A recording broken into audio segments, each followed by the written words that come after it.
তো হাইলা দেখি ওর বেশি হারা লাগে ই আনু বিচার কান আইছা এঙ্কা কর তুই হ্যাঁ মত তোর তুই আইতে বহুত দেরি ওর হ্যাঁ বক করে আর বাইবের আস্তায় এর পোকাই দিয়ে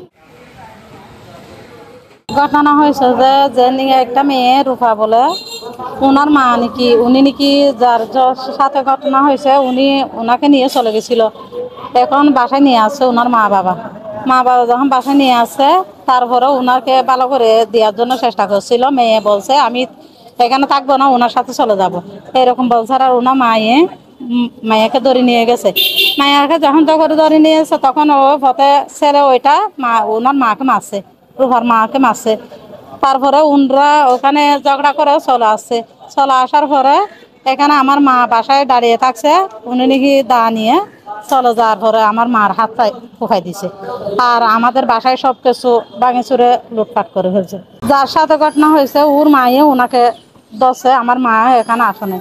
আমার মা থাকছে বাসায় নামাজ পড়তেছে, এসারও পরে উনি নামাজ পড়ে বাইর হয়েছে যে তারপরে কেটে দিচ্ছে আমার মাকে।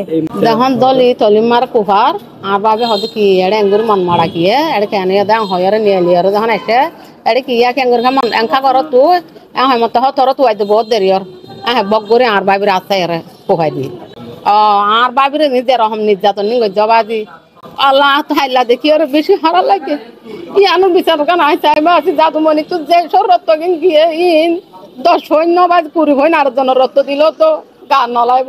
হবার পর আমরা সদর হাসপাতাল আনছি, এখানে কিছু হয় নাই। কিছু না হওয়ার পর এখানে যখন সিটা মেডিকেলে নিয়ে যায়, সিটা মেডিকেল নিয়ে গেছি। তখন ট্রিটমেন্ট চলতেছে, অপারেশন করতেছি হাতে। অপারেশন করার পরও আজও সুস্থ হয় নাই, জ্ঞান ফিরে আসে নাই। আজও জানি না কি হয়েছে। আমরা এই বিচারটা সঠিকভাবে চাই। নাম হচ্ছে দেদাস মিয়া, ওর আব্বুর নাম মুক্তার আহমদ, সাইফুল আহমদ, শাহজ বেগম, নাসিমা বেগম, সবাই ঝগড়া করছে। আর বড় বড় চৌক আছে, এবার নামাজ চুরি যাতে নিলে এবারে দল এবারে মাঝে কমাই দিই, কোনো শত্রুতা নাই।